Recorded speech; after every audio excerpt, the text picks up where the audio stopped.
이 사도행전의 내용 가운데 약 4분의 1에 해당하는 내용이 연설로 구성이 되어 있습니다. 그리스도인들이 연설한 것만 그렇습니다. 총 19회가 있는데 베드로가 8회, 바울이 9회, 그리고 예수님의 동생인 야고보와 스데반 집사가 각각 1회씩 연설을 해서 총 19회의 연설이 기록이 되어 있고 그 분량은 사도행전 전체의 약 4분의 1에 해당이 됩니다. 이러한 사실을 볼 때 우리들은 비록 사도행전이 이 사도들의 행적에 대하여 기술을 해놓은 책이긴 하지만 그 행적들이 과연 무엇에 근거하고 있느냐라고 하는 것을 생각하도록 요청한다는 것을 알게 됩니다. 오늘 본문은 베드로의 두 번째 연설이라 할 수 있습니다. 첫 번째 연설은 1장 15절 이하에 아직 성령이 오시기 전에 마가의 다락방에 모인 120명의 성도들에게 설교한 것이 그 첫 번째입니다.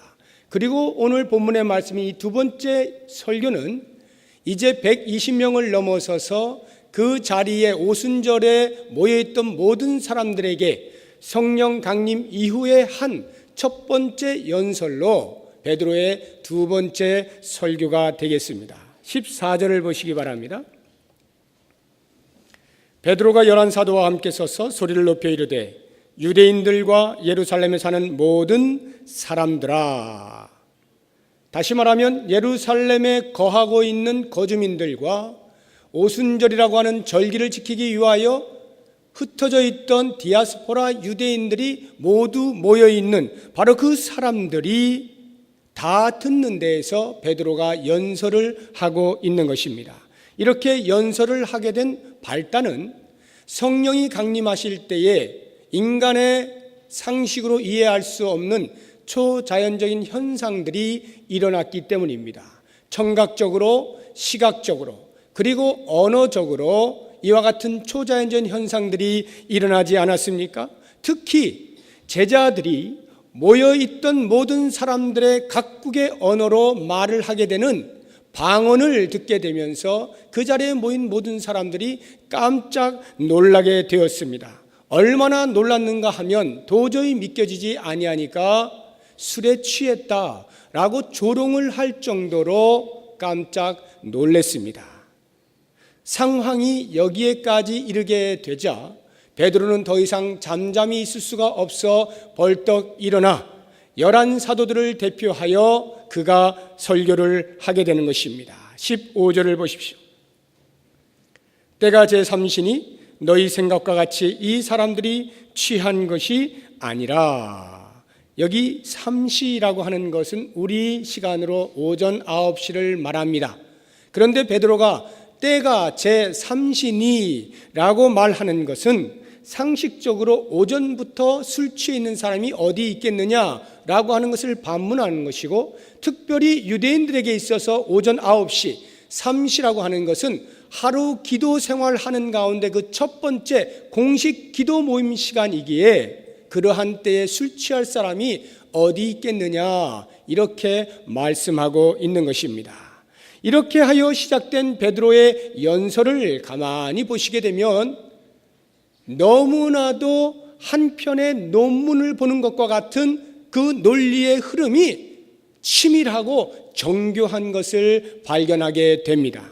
이제 그 내용을 하나씩 살펴볼 텐데 굉장히 깁니다. 그래서 저와 함께 호흡을 같이 하시면서 빠른 속도로 눈으로 성경을 보시면서 제 말씀을 들으시면서 베드로가 어떠한 내용으로 설교를 하고 있는가 하는 것을 살펴볼 수 있길 바라고, 그 후에 제가 그 베드로의 설교 가운데서 두드러지게 나타나고 있는 몇 가지 특징들을 말씀을 드리도록 하겠습니다. 자, 그러면 내용을 함께 봅니다.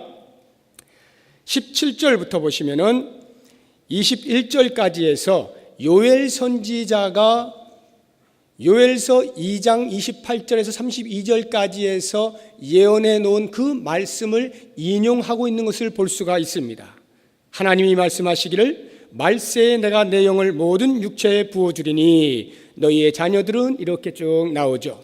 자, 여기를 보시게 되면 과연 요엘 선지자가 무엇을 예언하였고 그 예언이 어떻게 성취가 되었는가 하는 것을 이제 보게 되는데, 첫 번째로 말세에 내가 내 영을 모든 육체에 부어주겠다 말씀하는 것입니다. 즉 구약에서는 성령께서 제한된 사람들에게 간헐적으로 나타나셨지만 이제 오순절 성령이 이 땅에 완전히 강림하시게 되는 때에는 모든 사람에게 임하게 되는 것이다 말씀을 하고 있는 것입니다. 그리고 이 오시는 성령은 부어주시겠다라고 말씀을 하고 있는데, 이 부어주신다는 말씀이 계속 반복되거든요. 그래서 우리는 이 말씀을 볼 때 자칫 우리도 모르는 사이에 성령 받아라 라고 하는 그런 말들에 익숙하게 됩니다. 그래서 무엇인가 이렇게 움켜쥐는 비인격적인 요소로 성령을 이해하기가 쉽습니다. 그러나 여기서 말씀하고 있는 이 부어준다라고 하는 말씀은 그렇게 비인격적인 요소로서가 아니라 인격적이신 성령께서 이 땅에 내려오실 때에 무제한적으로 내려오신다라고 하는 것을 이렇게 부어준다라고 하는 말씀으로 묘사하고 있는 거예요. 다시 말하면 하늘문이 열리고 하늘에서부터 빗줄기가 무한히 내려서 온 땅을 뒤덮는 것처럼 성령께서 이 땅에 내려오실 때에 거기에 배제되는 사람이 하나도 없는, 아무도 성령의 오심에 대하여 막을 수 없는 불가항력적인 사건이 곧 성령 강림이다 라고 하는 것을 말씀해 주고 있는 것입니다. 이렇게 성령이 강림하시게 되면 어떻게 성령이 역사하시는가 라고 하는 게 그 다음에 나오는데, 너희의 자녀들은 예언할 것이고 젊은이들은 환상을 볼 것이고 늙은이들은 꿈을 꿀 것이다, 이렇게 말씀을 하고 있습니다. 자, 이 말씀을 보게 될 때 우리는 예언을 한다거나 환상을 본다거나 꿈을 꾼다거나 하는 것에 흥분되지 않습니까? 성령이 임하시면 그와 같은 신비한 체험들을 하게 된다라고 하는 생각을 하시기 쉽지만 그러한 의미로 이 말씀을 하는 것이 아닙니다. 이 말씀을 잘 이해를 하셔야 되는데, 성령이 강림하시게 되면 자녀들이 예언을 한다라고 하는 말은 이 자녀들은 어린 아이들을 말하는 것입니다. 어린 아이들은 아직 지식이 짧죠. 세상의 경험이 별로 없습니다. 무지합니다. 미천한 상태에 있는 아이들입니다. 그런데 그 아이들이 예언을 한다는 것은 예언이란 아직 일어나지 아니한 일에 대하여 하나님의 힘으로 미래의 일을 말하는 것을 예언이라 하지 않습니까? 성령이 임하게 되면 마치 어린아이와 같이 아무것도 알지 못하고 미천한 자라 할지라도 그 성령을 통하여서 하나님께서 부어주시는 계시를 보게 된다. 그리고 그 계시를 말할 수 있게 된다라고 하는 것입니다. 거룩한 구원의 도리를 깨달을 뿐만 아니라 그 도리를 증거할 수 있는 일이 벌어지게 될 것이다. 이게 바로 성령 강림의 역사하심이라는 거예요. 두 번째로 젊은이들이 환상을 본다라고 하는 것은 무슨 말입니까? 젊은이들이 환상 보는 사람 별로 없습니다. 왜냐하면요, 이 젊은이들은 특징이 여러 가지 있겠습니다만 이것과 관련하여서 보통 이 젊은이들은 의협심이 강합니다. 정의감이 불타요. 그래서 조금만 불이한 것을 보면 참지 못합니다. 그런데 그 참 좋은 것이 젊음이라고 하는 아직 설익은 그것으로 인하여서 나타나는 반응은 무엇이냐면 주로 비판적으로 말을 하게 됩니다. 이것이 잘못됐고 저것이 잘못됐고 우리나라는 이것이 잘못됐고 저것이 잘못됐고 이렇게 비판적으로 말을 하기가 쉬워요. 그런데 그 비판함이 그 상대에 대하여 수용이 되어지는 것을 보게 되면 그나마 괜찮은데 그것이 전혀 먹혀들지가 않아요. 아무리 내가 비판하고 의협심을 가지고 손을 들고 해도 아무런 반응이 없을 때 쉽게 무너지는 경향이 있습니다.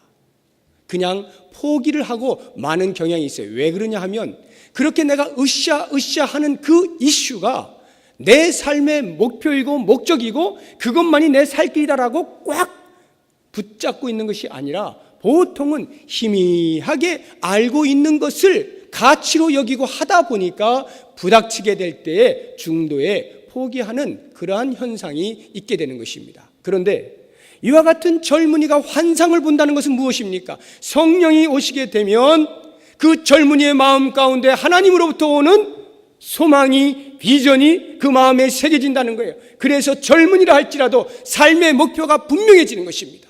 무엇을 위하여 살아야 할 것이고 내가 어디로 향하여 가야 할 것이며 그것을 부여잡게 될 때 그의 삶은 의욕으로 넘치게 되는 것입니다. 그래서 여러분들이 만나시는 많은 젊은이들 가운데 삶의 목적이 분명치 아니한 사람들의 그 젊은이들의 눈을 보십시오. 눈동자가 별로 싱싱하지가 않아요. 조금 이렇게 풀려 있어요. 이렇게 사나 저렇게 사나 어차피 한 인생인데 그냥 이렇게 살거든요. 그런데 무엇인가 삶의 목적이 분명한 사람 보십시오. 특히 성령으로 충만하다고 생각되어지는 그런 젊은이들 보십시오. 그 눈동자가 빛이 나요. 살아있습니다. 왜 그러냐면 무엇을 위하여 살아야 하는지를 분명히 붙잡았기 때문입니다.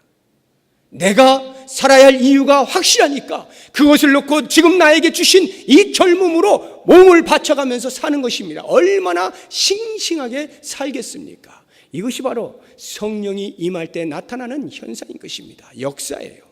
그 다음 세 번째로 늙은이들이 꿈을 꾼다. 이 꿈이라고 하는 것은 보통 잠을 자다가 이렇게 귀로 듣거나 아니면 무엇인가를 보는 이런 것을 꿈이라고 하지 않습니까? 근데 늙은이들은 꿈을 본다, 꿈을 꾼다라고 하는 말이 무슨 말이냐면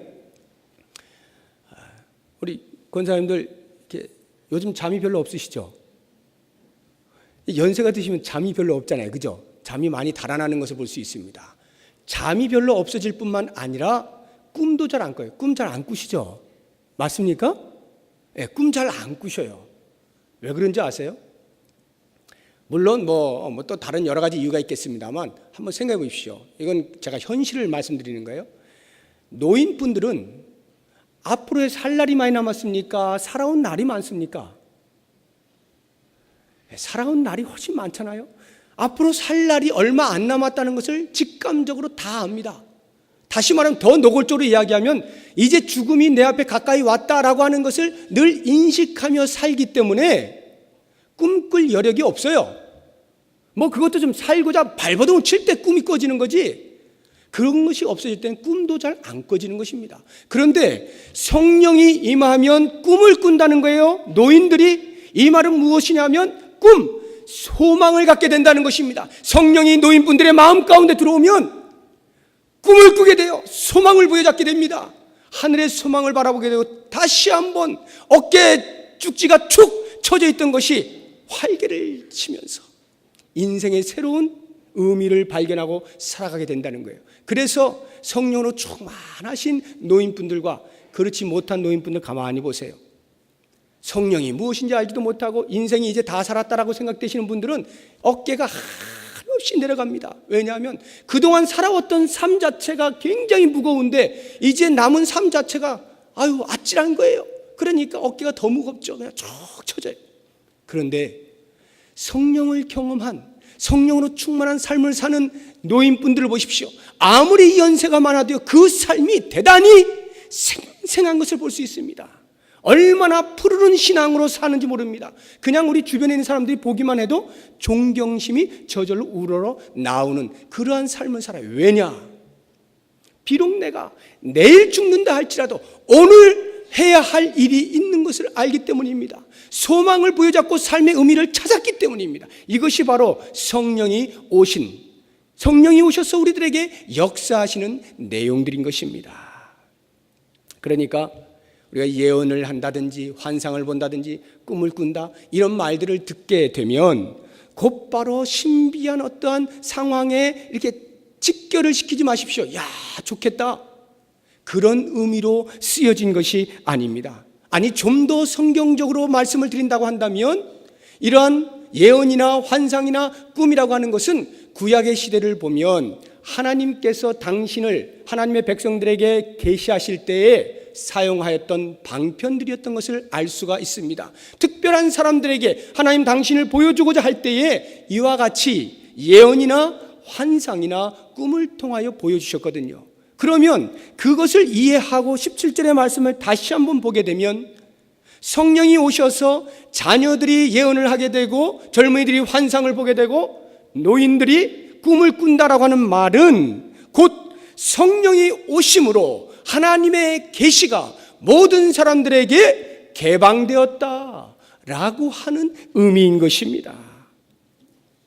어린이에서부터 노인에 이르기까지 어느 한 사람 예외 없이 성령이 오시면 그 성령께서 역사하셔서 하나님의 계시를 보게 만든다는 것입니다. 하나님의 계시 앞에 서게 만든다는 거예요. 이것이 바로 예언이고 환상이고 꿈인 것입니다.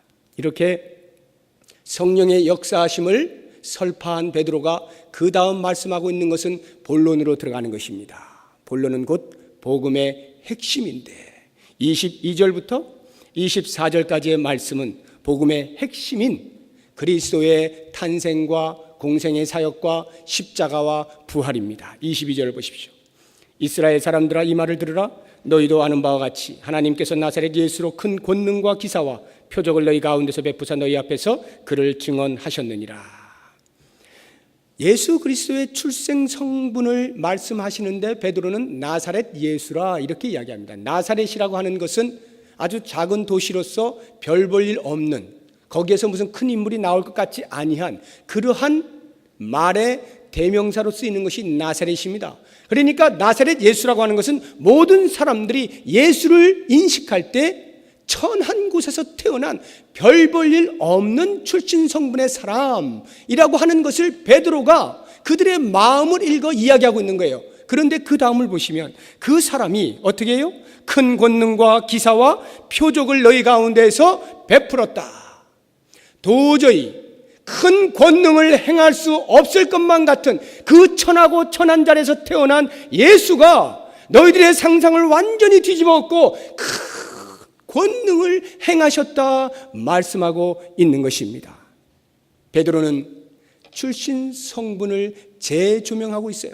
다시 말하면 그 백성들이 천하게 여겼던 예수 그리스도, 그래서 십자가에 못 박았던 예수 그리스도, 그분은 그런 분이 아니라 하나님의 큰일을 감당하는 하나님의 사람이다, 하나님의 아들이다 라고 하는 것을 말씀해주고 있는 것입니다. 그리고는 23절에 넘어가서 십자가를 말씀하시는데 그가 하나님께서 정하신 뜻과 미리 아신 대로 내준 바 되었거늘 너희가 법 없는 자들의 손을 빌려 못 박아 죽였으나, 여기를 보시면 두 가지를 잘 보셔야 되는데 이 십자가 사건이 하나님 편에서 보게 되면 하나님께서 정하신 뜻이었고 하나님께서 미리 아신 사건이었다라고 하는 것입니다.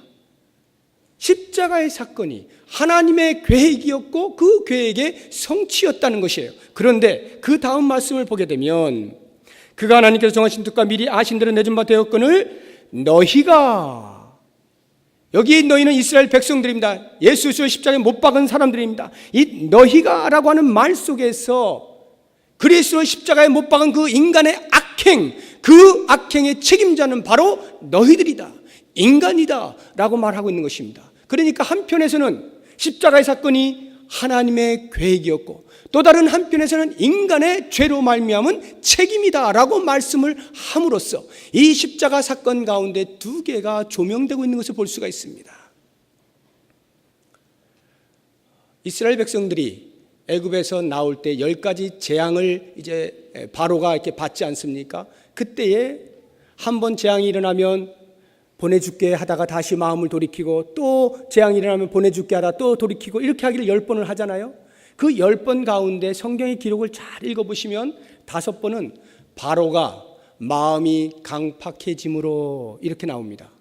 마음이 강팍해져서 다시 가지마 이렇게 말했다는 거예요. 그런데 5번의 재앙을 보시게 되면 거기에는 하나님께서 바로의 마음을 강팍해 하심으로 이렇게 나옵니다.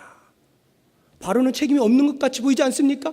하나님이 강팍해 하심으로, 이 말은 10가지의 재앙이 하나님의 계획 가운데 진행이 되고 있다는 거예요. 그래서 장자의 사건이 일어나야만 출애굽이라고 하는 그 일이 일어난다는 거예요. 예수 그리스도의 십자가를 예표하는 사건이 된다는 것입니다. 이렇게 십자가의 사건은 한편에서는 하나님의 일로 또 다른 한편에서는 인간의 책임으로 보여지게 되면서 이 두 가지를 우리가 함께 생각해 볼 때 하나님의 계획이 인간의 악행을 정당화시켜주지는 않는다는 것입니다. 인간이 아무리 잘못해도 그것이 하나님의 계획 속에 있다 하여서 정당성을 부여하지는 않는다는 거예요. 뒤집어서 이야기하면은 인간의 어떤 행위도 하나님의 계획을 무너뜨리거나 변경시킬 수 없다는 것입니다. 하나님의 절대 주권과 인간의 절대 책임이 만나는 것이 십자가입니다. 그리고 24절에 부활을 말씀하고 있는데, 하나님께서 그를 사망의 고통에서 풀어 살리셨으니 이는 그가 사망에 매여 있을 수 없었음이라. 사망의 고통에서 풀어주셨다. 사망의 고통이라고 말을 하는 이유가 무엇입니까? 그것은 사망의 결과가 얼마나 무시무시한 것이냐라고 하는 것을 우리에게 알려주는 것이고, 예수 그리스도는 그 사망에게 매여 있을 수 없었다. 다시 말하면 그리스도는 원래 사망과 관계없는 분임에도 불구하고 인간의 그 죄악으로 말미암아 사망의 대가를 지불하고 그리고는 원래의 자리인 사망과 관계없는 부활하신 몸으로 서 계신다, 이렇게 말씀하는 거예요. 그래서 기독교는 이 부활이 없으면 더 이상 기독교라 하지 않습니다. 십자가만 있고 부활이 없으면 반쪽 기독교가 아니라 아무것도 아닌 거예요. 십자가가 없이는 부활을 증명할 수 없고, 부활이 없이는 십자가가 아무것도 아닌 것을 알아야 합니다. 그래서 십자가가 역사적 사실로 이 땅에서 일어났던 것처럼 부활도 역시 이 땅에서 역사적인 사실로 일어났던 사건인 것을 우리에게 말씀하고 있는 것입니다. 자, 이렇게 복음의 핵심을 증거한 후에 베드로는 그 다음 다윗의 시를 재해석하면서 그 부활의 확실성을 재입증하고 있는 것을 볼 수가 있습니다. 25절에서 32절까지의 말씀인데, 이 말씀에서 보면은 다윗의 시 시편 16편 8절에서 11절의 말씀을 인용을 하면서 그것을 재해석해서 예수 그리스도의 부활은 너무나 분명한 사실입니다 라고 도장을 찍고 있는 것입니다. 그리고는 32절을 보시면 이 예수를 하나님이 살리신지라 우리가 다 이 일의 증인이로다. 증인이 하는 일이 뭐라는 것입니까? 그리스도의 다시 살아나심을 증거하는 사람, 그리스도의 부활을 증거하는 사람, 이것이 증인이다 라고 말하고 있는 것입니다. 그리고 나서 이제 마지막 33절에서 36절까지의 말씀에서 그 그리스도를 하나님께서 높이셨고 성령 강림은 반드시 성취된다라고 하는 것을 우리에게 말씀해 주고 있습니다. 33절 보십시오. 하나님이 오른손으로 예수를 높이심에, 이 말이 무슨 말이냐면 예수님께서 십자가에 못 박히시고 부활하신 다음에 하나님께서 오른손으로 그를 높이셨어요.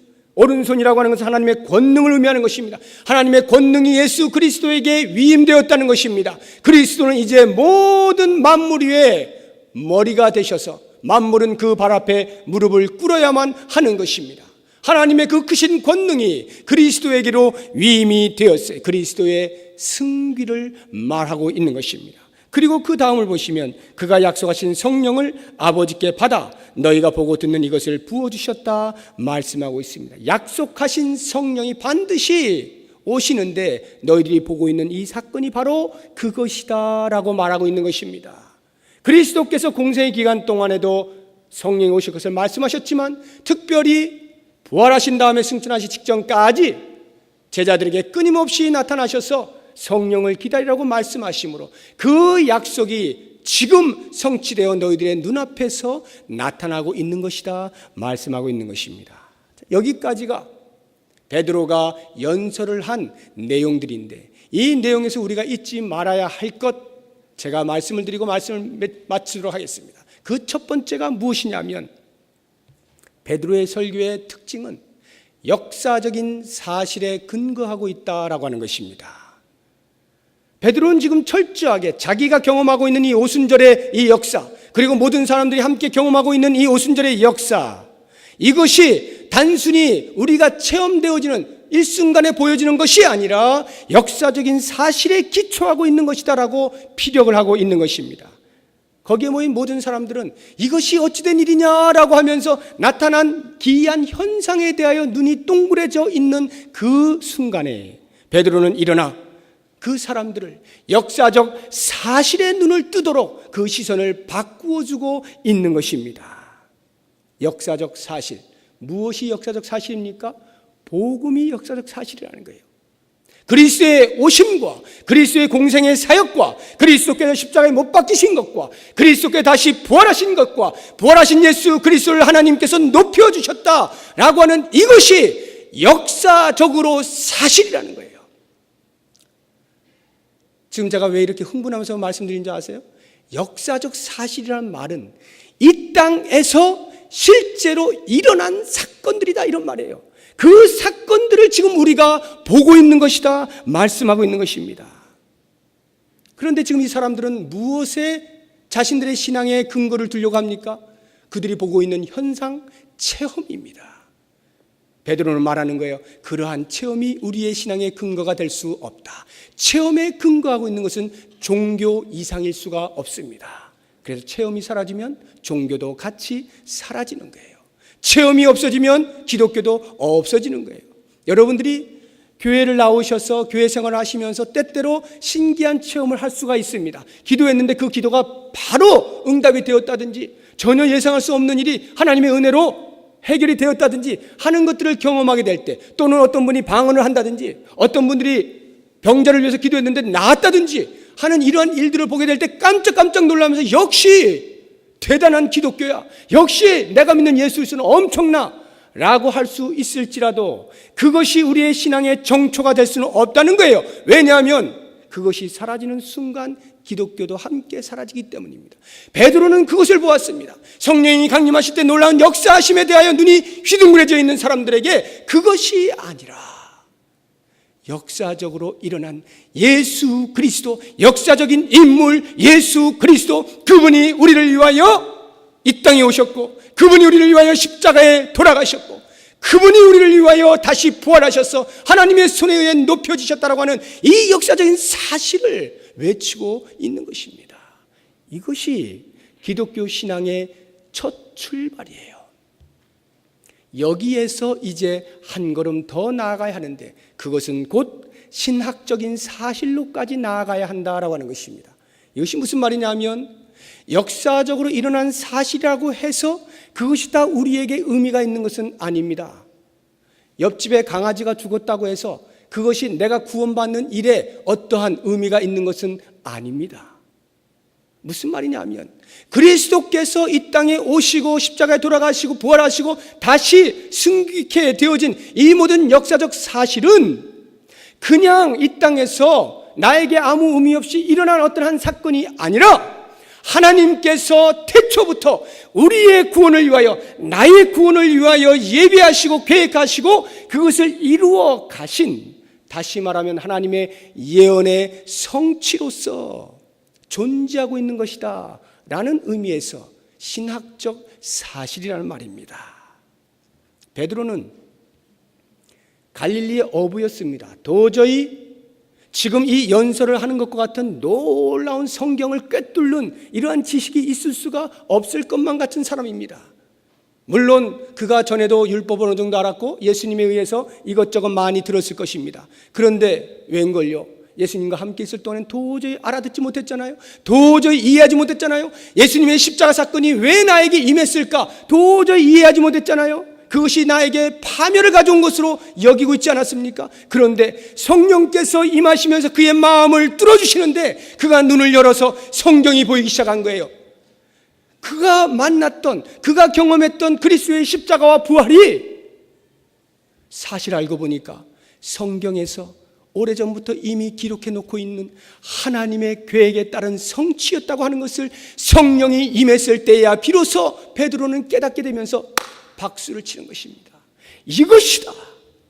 우리가 보고 있는 예수 그리스도, 그분의 십자가와 부활의 의미는 역사적 사실이기 때문만이 아니라 그것이 하나님의 계획 가운데 이루어진 것이라고 하는 신학적 사실이기 때문이다 라고 말하면서 기독교의 신앙은 바로 이와 같은 사실들에 기초하여 세워져야 하는 것을 말씀해 주고 있는 것입니다. 사랑하는 여러분, 그리스도의 태어나심과 십자가와 부활은 결코 우연히 일어나는 한 사건이 아닙니다. 하나님께서 얼마나 나를 사랑하시는지, 얼마나 우리들을 사랑하시는지 그 사랑의 결과로서 오래전부터 계획하신 것에 대한 성취인 것을 꼭 기억하시기 바랍니다. 이제 마지막으로 한 가지 사실이 더 남아 있습니다. 이렇게 역사적으로 사실이고 하나님의 계획 가운데 이루어진 신학적인 사실이라 할지라도 만약 그것이 나와 아무런 상관이 없다면, 내가 그것을 받아들이지 아니한다면 그것은 아무런 일도 일어나지 않을 것입니다. 적어도 나에게는 아무런 일도 일어나지 아니하는 것입니다. 그런데 바로 그 일을 위하여 성령께서 강림하셨다는 거예요. 성령께서 오셔서 내 개인의 삶에 개입하심으로 이러한 엄청난 역사적인 사실과 신학적인 사실이 참인 것을 받아들일 수 있도록 우리의 마음을 부드럽게 만들어 놓으셨다는 거예요. 이미 성령께서 역사하심으로 그렇습니다 주님, 사실을 사실로 볼 수 있는 눈을 만들어 주신 바로 이 개인의 사실, 이것이 꼭 필요하다는 거예요. 그래서 우리가 복음을 전할 때에 때로는 사람들의 귀에 듣기 쉽게 쉬운 말로 할 때도 있습니다만 본질은 이것입니다. 사실을 사실대로 증거하는 거예요. 그러나 사실을 증거한다고 해서 모든 사람이 다 받아들이는 것이 아니기에, 성령이 역사하셔야만 그 사실을 받아들일 수 있기에 우리는 전도할 때 반드시 기도를 하는 것입니다. 성령 하나님이여, 이 복음을 듣는 자가 성령님의 역사하심을 통하여 깨닫는 은혜가 있게 하여 주옵소서. 사실을 사실로 볼 수 있는 눈이 열리게 하여 주옵소서. 간절히 기도하면서 복음을 증거하는 것이 필요한 것입니다. 사랑하는 성도 여러분, 기독교가 어떤 사실을 가지고 있는지 제대로 알지 못한 채 자신의 경험과 심리적인 어떠한 변화만을 가지고 신앙의 근거를 삼지 마시기 바랍니다. 내가 아무리 오늘 뜨거워도 사실에 근거하지 아니한 신앙은 무너지게 되어 있습니다. 그래서 그렇게 열심을 내고 저 사람의 신앙은 정말 최고야 라고 하는 사람도 어느 날 갑자기 이름도 흔적도 없이 사라지는 모습을 보게 됩니다. 그것은 그 사람의 마음 가운데 역사적인 사실로, 신학적인 사실로 그리스도의 구원의 은총이 와 닿지 않았기 때문에 겉으로는 교인인 것 같고 신앙인 것 같고 교회 생활도 훌륭히 하는 것 같지만 결국 어떠한 일이 벌어지게 되면 그 신앙을 함께 떠내려 보내게 되는 것입니다. 그러므로 사랑하는 성도 여러분, 기억하십시오.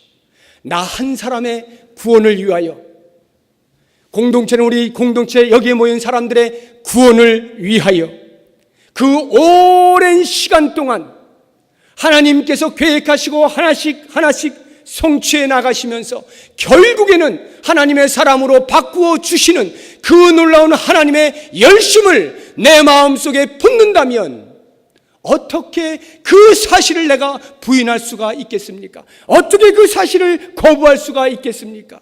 하나님께서 나의 구원을 위하여 계획해 놓으신 엄청난 사실들이 일어난 것을 목도하게 될 때 드디어 우리의 마음 가운데는 말할 수 없는 감격이 솟구쳐 오르고 우리의 눈에서는 눈시울이 뜨거워질 수밖에 없는 것입니다. 이것이 바로 하나님의 구원입니다. 우리의 기독교의 신앙은 이와 같은 하나님의 하신 일, 사실 위에 세워져 있는 것입니다. 그러므로 사랑하는 성도 여러분, 누가 증인입니까? 체험을 한 자입니까? 사실을 부여잡은 자입니까? 사실을 부여잡은 자만이 그에게 부어주시는 여러 가지 체험들은 은혜롭게 유용하게 사용되어질 것입니다. 모쪼록 이 시간 주의 말씀을 통하여 베드로의 연설을 통하여 우리의 마음 가운데 다시 한번 그리스도의 이 땅에 오신 역사적인 사실과 십자가와 부활이 나에게 하나님의 하신 일로서 다가와 아멘, 주님 제가 주를 위하여 십자가를 위하여 나도 기꺼이 내 십자가를 지겠습니다 결심할 수 있는 놀라운 은총이 우리 모두에게 있기를 바랍니다. 기도하겠습니다.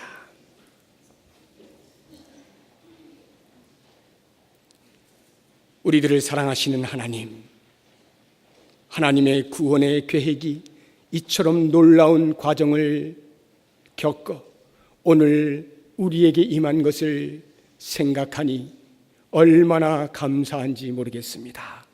이 감사와 감격이 평생 잊혀지지 않게 하여 주시고 하나님이 하신 일로 인하여서 그 하나님을 위하여 사랑하며 섬기며 평생을 좇아 하나님 기뻐하시는 일 감당하는 우리 모두가 되게 하여 주시옵소서. 예수 그리스도의 이름으로 기도드립니다. 아멘.